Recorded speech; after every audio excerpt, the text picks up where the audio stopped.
چونکہ قبر تیار ہو رہی تھی، 3 دفعہ نبی کریم نے فرمایا لوگو قبر آخرت کی منزلوں میں سے پہلی منزل ہے، اس کی تیاری کر لو، اس کی تیاری کر لو، اس کی تیاری کر لو۔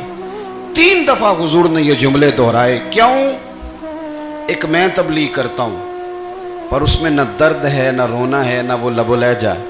ایک حضور دعوت دے رہے ہیں قبر کی تیاری کی، لیکن اس میں آنسو ہیں، اس میں خاص رغبت ہے غلاموں کے لیے۔ تو اپنی زندگی کے اندر جو ہمارا انداز تکلم ہے، ہمارا انداز گفتگو ہے، میں کہا کرتا ہوں کہ ہم نا دین کے لیے جب کلام کر رہے ہوتے ہیں تو شدت ہوتی ہے ہمارے جملوں کے اندر، بعض مقامات شدت کے ہوتے ہیں۔ آپ جہاد کی بات کر رہے ہیں، ناموس رسالت کی بات کر رہے ہیں، تو کسی جگہ آپ کے لب و لہجے کے اندر شدت کا ہو جانا برا نہیں ہے، بلکہ وہ اچھا ہے۔ لیکن میرے عزیز ہر وقت ہی کچھ لوگ تلخ ہیں، انہیں کسی وقت بھی آپ ان سے ملاقات کر لیں وہ لوگ آپ کو پریشان ہی نظر آئیں گے۔ حضرت سیدنا عبداللہ ابن عمر رضی اللہ تعالیٰ عنہ روایت کرتے ہیں کہ نبی پاک صلی اللہ تعالیٰ علیہ وآلہ وسلم نے ارشاد فرمایا کہ جنت میں ایسے بھی کمرے ہوں گے، جنت میں کچھ ایسے کمرے، کچھ ایسے مکانات بھی ہوں گے کہ باہر کھڑے ہوں گے تو اندر نظر آئے گا، اور اندر کھڑے ہوں گے تو باہر نظر آئے گا۔ یعنی ایک تو تم آئینے لگاتے ہو نا، وہ دیواریں اتنی شفاف ہوں گی کہ اندر باہر سے ان کا حسن دکھائی دے گا۔ حضرت سیدنا مالک اشعری رضی اللہ تعالیٰ عنہ بیٹھے تھے، کہتے ہیں میں نے فوراً عرض کی حضور وہ ملیں گے کس کو؟ وہ جو اتنے حسین گھر ہوں گے کہ دیواریں ہی شیشے کی محسوس ہوں گی، اندر باہر سے حسن کے جلوے دکھائی دیں گے، حضور وہ ملیں گے کسے؟ تو اللہ کے پیارے محبوب علیہ السلام نے فرمایا وہ اس کو ملیں گے جو گفتگو اچھی کرے گا، جو گفتگو اچھی کرے گا، لب و لہجہ اخلاق والا ہوگا، گفتگو اچھی کرے گا، لوگوں کو کھانا کھلائے گا، اور جب لوگ سو رہے ہوں گے تو وہ اٹھ کے اپنے رب کی عبادت کرے گا۔ اس شخص کو وہ مکانات ملیں گے جن کی دیواریں آئینے کی مانند ہوں گی، جن کا حسن تازہ ہوگا، جن کو اللہ تبارک و تعالیٰ نے اپنے فضل سے مزین کیا ہوگا، سنوارا ہوگا۔ ہم اگر تھوڑی سی توجہ کریں نا تو کئی دفعہ وقت گزر جاتا ہے، لہجہ نہیں بھولتا، لہجہ یاد رہتا ہے۔ آپ تو 2 منٹ کے لیے غصے میں تھے نا، تو آپ نے کوئی بات کر دی کسی غریب کو، کسی شخص کو، آپ غصے میں تھے، آپ نے کہہ دیا، اس بیچارے نے سن لیا، لیکن وہ باتیں اسے سونے نہیں دیتی، بار بار یاد آتی۔ کوئی آپ کے ساتھ تلخ کلام کر دے نا، کبھی تلخ گفتگو کر دے، بندہ جب سامنے آتا ہے وہ باتیں یاد آ جاتی ہیں، تکلیف ہوتی ہے، اور وقت گزر جاتا ہے۔ لڑائیاں ہمیشہ چل نہیں سکتی، لڑائی کتنی دیر کی ہوتی ہے؟ 1 دن کی، 2 دن کی۔ قتل بھی ہوں تو اگر قاتل کو پھانسی بھی ہو جائے تو پھانسی کے بعد بالآخر لڑائی تو ختم ہو ہی گئی نا۔ لڑائی ہمیشہ چلتی، تلخی ہمیشہ چل سکتی نہیں۔ تلخی روٹین میں چلنے والا سکہ، کچھ سکے روٹین میں چلتے وقتی ہوتے، یہ جو غصے کا لب و لہجہ ہے، تلخی کا سکہ، یہ بھائی روٹین میں نہیں چلتا، اس نے ایک نہ ایک دن ختم ہو جانا ہے۔ روٹین میں پیار ہی چلتا ہے۔ حضرت جابر ابن عبداللہ کہتے ہیں حضور پہلے دن مدینہ منورہ آئے، میں زیارت کے لیے گیا تو میں نے مسکراتے دیکھا، 10 سال میں دیدار کرتا رہا، اور وصال سے چند دن پہلے بھی میں نے زیارت کی تو مدینے والے محبوب کو مسکراتے ہوئے ہی دیکھا ہے۔ یہ جو آپ کا لب و لہجہ ہے نا، اخلاق والا، حسن والا، مسکرانے والا، یہ لب و لہجہ نا ذرا لمبا چلتا ہے، یہ روٹین ہے، یہ روز چلے گا۔ یہ سکہ وہ ہے جو رائج الوقت رہتا ہے، یہ کبھی بھی ختم ہونے والا یہ خزانہ ہے۔ تو یہ جو آپ کا تلخ لب و لہجہ ہے، یہ روٹین نہیں۔ عارف رومی رحمۃ اللہ علیہ فرماتے ہیں کہ وہ مثال دینے کے لیے بات سمجھاتے ہیں، فرماتے ہیں ایک شخص جنگل میں لکڑیاں کاٹنے جایا کرتا تھا تو شیر سے دوستی ہو گئی، یعنی ڈائریکٹ بادشاہ سے دوستی ہو گئی، اور بادشاہ بھی وہ جو جنگل کا بادشاہ ہے، جنگل کے بادشاہ سے دوستی ہو گئی۔ اب وہ لکڑہارا غریب آدمی تھا، لکڑیاں تو کاٹنی ہوتی تھی، تو وہ جنگل کا بادشاہ اعلان کر دیتا جانوروں کو کہ میرا دوست آیا، ایک تو کوئی تنگ نہ کرے، اور دوسرا یہ کہ سب لوگ مل کے اس کے ساتھ تعاون کریں. کبھی کوئی جانور لکڑیاں اکٹھی کراتا، کبھی کوئی اپنی پشت پہ گدھا، بیل، گھوڑا، خچر رکھ کے وہ لکڑیاں باہر چھوڑنے آتا. تو اب اس کی بڑی دھوم مچ گئی جنگل کے اندر. لکڑہارا مزدور تھا، وہ بادشاہ سے دوستی کر کے بادشاہ ہی بن گیا. وہ گھر آ کے نا بیوی کو اکثر بتاتا کہ میرا ایک دوست ہے، میں جاتا ہوں تو ساری پہلے ہی مخلوق کھڑی ہوتی ہے میرے استقبال کے لیے. دوستی جو بڑے سے ہو گئی ہے. بنا ہے شاہ کا مصاحب تو پھر یہ ہے اتراتا، وگرنہ شہر میں غالب کی آبرو کیا ہے. ہم نے تو پوچھتا ہی کوئی نہیں، یہ تو بنا ہے شاہ کا مصاحب تو پھر یہ ہے اتراتا، وگرنہ شہر میں غالب کی آبرو کیا ہے. تو وہ لوگوں کو بتاتا، بیوی کو بھی بتاتا دوست ہے. تو بیوی کہنے لگی اتنی تو تعریفیں کرتا، یہ نہیں بتایا کہ وہ جنگل کا شیر ہے، بس نیرا دوست بتا دیا. بیوی کہنے لگ گئی کہ تو اتنا جو اس کا ذکر کرتا ہے تو کسی دن بلا نا، بلا کسی دن تاکہ اس کی دعوت کریں. اب اس نے پھر نہ اس کو پردے میں رکھا. کیا کہتے ہیں آج کل، سرپرائز دینا ہے. مگر سرپرائز دینا ہے جی، پردے میں رکھا کہ وہ شیر ہے. تو وہ بلا لیا گھر. اب اس کے لیے کچا گوشت، ظاہر ہے شیر نے کچا گوشت دکھانا تھا. وہ کہنے لگی پکانا کس طرح کا ہے؟ وہ کہنے لگا جب وہ آئے گا پھر بتاؤں گا. اب وہ کچا گوشت 2-3 بکرے ذبح کر کے ڈال دیے. وہ آ گیا شیر.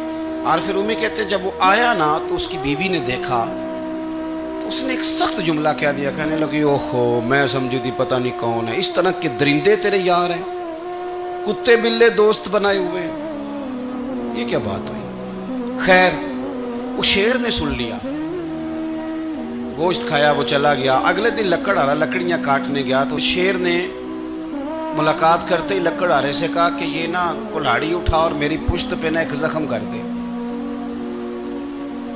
اس نے کہا نہیں میں یہ کام نہیں کرتا، تو میرا دوست ہے. اس نے کہا سن بھائی، میں نے پیار سے کہا ہے تو مان جا، ورنہ میں ہوں شیر، میں نے تجھ سے منوا ہی لینا ہے، میں کوئی تکلیف دوں گا مناسب نہیں، تو کر. اس نے کلاڑی اٹھائی اور اس کی پشت پہ ایک زور سے زخم لگا دیا، خون بہنے لگا. اس نے کہا تو نے آج کے بعد آنا ہے، لکڑیاں کاٹنی ہے، تجھے کوئی کچھ نہیں کہے گا، بس یہ ایک حکمت تھی جو میں نے کیا ہے. قصہ مختصر. وہ آتا رہا، لکڑیاں ملتی رہیں، خدمت بھی ہوتی رہی. 6-8 ماہ گزر گئے. ایک دن شیر اس سے کہنے لگا یہ میرے ذرا بال اٹھا کے دیکھ، وہ جو تو نے زخم لگایا تھا وہ کہاں پہ ہے. اس نے وہ بال اٹھا کے دیکھا تو زخم ملا ہی نہیں، کئی جگہ پہ ٹٹولا کا یار یہاں تھا یہاں تھا یہاں تھا. شیر نے پھر کیا کمال ہی جملہ کہا. اس نے کہا کہ وہ جو کلاڑی کا زخم تو نے لگایا تھا نا وہ مکمل ہو گیا، لیکن تیری بیوی کا جو لہجہ تھا اور اس کی جو تلخی تھی وہ آج تک میرے ذہن میں موجود ہے، وہ ابھی بھی مجھے تکلیف دیتی ہے. بات سوچتا ہوں مجھے اس نے درندہ کہا، اس نے میرے بارے میں اتنے کچے اور کمزور اور سخت جملے کہے، تو وہ بات مجھے بھولتی، وہ آج بھی میرے ذہن میں اسی طرح گونجتی ہے. تلخ جملے جو اس نے کہے اور خوفناک جو انداز اس نے اختیار کیا، وہ بات مجھے کبھی بھی بھولتی. تو آپ کے لفظ لوگوں کو بھول جاتے ہیں پر لہجہ یاد رہتا ہے اگر ہم اپنے لہجے پر تھوڑی توجہ ہی کر لیں. کچھ لوگ کہتے ہیں جی میرا جی روٹین ہی یہ ہے بات کرنے کی، تو یہ یاد رکھنا کسی وقت ایسا بھی ہوتا ہے کہ شیر کو سوا شیر مل جاتا ہے. پھر ایسا نہ ہو کہ آپ کی تلخی کی جواب میں کوئی اس طرح کی تلخی ہو کہ پھر آپ اس کو کبھی بھلا نہ سکیں. ہمارے ہاں نا یہ دور تیزیاں دکھانے کا دور ہے. کچھ لوگ ضرورت سے زیادہ تیزی دکھانے کی کوشش کرتے ہیں. ان بیچاروں کا کبھی کبھی اتنا سخت نقصان ہوتا ہے کہ ان کو ان سے بھی کئی گنا تیز بندہ مل جاتا ہے. وہ کسی ایسی جگہ جا کے بیچارے الجھ جاتے ہیں جہاں سے واپسی کا راستہ نظر نہیں آتا. حضرت ہانی رضی اللہ تعالیٰ عنہ اپنی قوم کے ایک وفد کے ساتھ نبی پاک صلی اللہ علیہ وسلم کی بارگاہ میں حاضر ہوئے. نبی پاک علیہ السلام نے ان کی ساری باتیں سنی تو ان میں سے ایک شخص نے عرض کی یا رسول اللہ صلی اللہ علیہ وسلم میں نا زیادہ باتیں نہیں یاد رکھ سکتا. حضور میں شاید کمزور حافظے والا ہوں، زیادہ باتیں نہیں میں یاد رکھ سکتا. حضور مجھے کوئی ایک ایسی بات آپ ارشاد فرما دیں کہ میں عمل کروں تو پھر جنت میرا مقدر بن جائے. میں چاہتا ہوں کہ مجھے کچھ ایسا مل جائے کہ میں اسی پر عمل، وہ کہا تھا نا درویش نے کہ علم و بس کری ہو یار، کیونکہ ایک کوئی حرف تینوں درکار، تو مجھے کوئی ایسی چیز مل جائے کہ وہ پھر جنت میرا مقدر بنے۔ تو حضور نے فرمایا 3 کام کرنا، ایک تو گفتگو جب بھی کرنا اچھی کرنا، تمہارا لب و لہجہ، تمہاری گفتگو میں کبھی کوئی کمزوری نہ آئے، گفتگو اچھی کرنا، اچھی گفتگو۔ اور دوسرا حضور نے فرمایا سلام کو عام کرنا، اور تیسرا فرمایا لوگوں کو کھانا کھلانے میں رغبت پیدا کرنا۔ یہ کام کر، پھر اللہ تبارک و تعالی تیرے مقدر میں جنت کو شامل فرما دے گا۔ تو میرے عزیز، آپ اس بات کو سمجھیں کہ ہمارے اخلاقی رویے، ہمارا کردار، ہمارا لب و لہجہ، ہم نا ڈنڈے کے زور پر حکومت قائم کرنا چاہتے ہیں۔ آپ کو پتہ ہے بہت سارے ملکوں میں دین گیا، اور پھر اللہ تعالیٰ معاف کرے بعض جگہ پہ دینی اقدار کو، دینی لوگوں کو زوال بھی آیا۔ بر صغیر پاک و ہند میں دین آیا، لیکن اللہ کے فضل سے زوال نہیں آیا، اور کبھی آئے گا بھی نہیں، کبھی آئے گا بھی نہیں۔ وہ جو ہم پہ بڑا اعتراض کرتے ہیں نا ہمارے معاملات پہ، اور بڑے بڑے فتوے دیتے ہیں، یہ بات وہ بھی کہتے ہیں کہ ان کے دلوں میں عشق رسول کی شمع بہت زیادہ فیروزہ ہیں، یہ بیگانے بھی مانتے ہیں۔ کیوں بھلا؟ اس کی وجہ سمجھیں، ہمیں جو دین پڑھایا ہے وہ صوفیاء نے پڑھایا ہے، اور صوفی جو دین پڑھاتا ہے نا اس کا لب و لہجہ میٹھا بڑا ہوتا ہے، اس کے لب و لہجے میں اخلاص بڑا ہوتا ہے، اس کے لب و لہجے میں للہیت بڑی ہوتی ہے، تلخی نہیں ہوتی۔ تو وہ دین پڑھاتے نہیں، وہ گھول کے پلا ہی دیتے ہیں۔ انہوں نے نا لوگوں سے پیار ڈالا، لوگوں کی ان کے ساتھ محبت ہو گئی، پیار ہو گیا، پھر انہوں نے میٹھے انداز میں لوگوں کو دین سمجھایا، ان کو اچھے طریقے سے، اچھے لب و لہجے میں دین کی اور خیر کی باتیں ان تک پہنچائیں۔ اس کا فائدہ یہ ہوا میرے عزیز کہ لوگوں کی روحوں تک دین اتر گیا ہے۔ ہمارے وہ بچے جن کی عمریں ابھی بالکل چھوٹی ہوتی ہیں، 4 سال 5 سال کی، وہ بھی رسول پاک کا نام لیتے ہیں تو بڑے وجد کے عالم میں لیتے ہیں۔ کیوں؟ اس لیے کہ ہمارے بزرگوں نے ہمیں اچھے طریقے سے، اس لیے نبی پاک صلی اللہ تعالیٰ علیہ وسلم نے فرمایا کہ حسن اخلاق والا آدمی اپنے اخلاق کی بنیاد پر نفلی روزہ رکھنے والوں اور رات کو قیام کرنے والوں سے زیادہ فضیلت حاصل کر لیتا ہے، اس لیے کہ اس کا اخلاق، اس کا لب و لہجہ، اس کا انداز، اس کی گفتگو، وہ جو گفتگو اس کی ہوتی ہے وہ اتنی میٹھی ہوتی ہے کہ لوگوں کے دل نہیں ٹوٹتے، بلکہ بعض اوقات اس کی گفتگو کی وجہ سے جو غم زدہ آدمی ہوتا ہے اسے سکون مل جاتا ہے، اسے تسلی۔ دیکھیں، انسان نے انسان رہنا ہے، اس نے نہ فرشتہ بننا ہے معاذ اللہ، نہ اس نے خدا بننا ہے، اس نے انسان رہنا ہے، لیکن وہ کچھ بھی نہیں کسی کا سنوار سکتا، صرف اتنا ہے کہ اگر آنے والے کی وہ صرف اشک شوئی کر دے، بات توجہ سے سن لے، اور جاتے وقت 2 جملے تسلی کے بول دے، اور اس کے جو بول ہوں وہ ذرا میٹھے ہوں، میٹھے، کھ سواد نہیں مشری اندر، اساں کھنڈا می چکھ ڈٹھیاں، پڑے نہ ساریاں شیواں نالوں گلاں سجن دیاں مٹھیاں۔ اگر انداز تھوڑا سا شستہ ہو، انداز تھوڑا سا ٹھیک ہو، لب و لہجہ تھوڑا سا ٹھیک ہو۔ اب ہمارے جو جدید اسکالر آئے ہیں وہ کہتے ہیں باڈی لینگویج۔ باڈی لینگویج کیا ہے؟ نہیں، آپ نے کچھ بھی نہیں کہا، لیکن کسی بندے کی طرف دیکھ کے نا آپ تنزن ہنسے ہیں، صرف تکلیف ہوتی ہے کہ نہیں؟ تو آپ نے بات تو کی کوئی نہیں، اس کا مطلب ہے لفظوں کا نہیں، لہجوں کا بھی اثر ہوتا ہے، لہجوں کا بھی اثر ہوتا ہے۔ جو لہجے ہوتے ہیں یہ بڑے دیرپا ہوتے ہیں، ان کے اندر بڑی مسکراہٹ ہوتی ہے، ان کے اندر بڑا پیار ہوتا ہے، اور آپ ترشروح ہو کے جب کوئی کام کرتے ہیں، سخت ہو کے کوئی کام کرتے ہیں، تو پھر اس کے اندر حسن نہیں رہتا، خوبصورتی نہیں رہتی۔ نبی پاک علیہ السلام کا فرمان سنیں، میں بات کو سمیٹوں، کلیجہ ٹھنڈا کرتا ہے۔ حضور نے فرمایا قیامت کے دن میرے زیادہ قریب وہ لوگ ہوں گے جن کے اخلاق زیادہ اچھے ہوں گے، ان کو نہ ذرا نیڑے جگہ ملے گی، قرب میں ذرا جگہ ملے گی، قرب میں۔ اساں جے ہاں گناہیاں دا جدوں آمال نامہ پھرول ہوئے،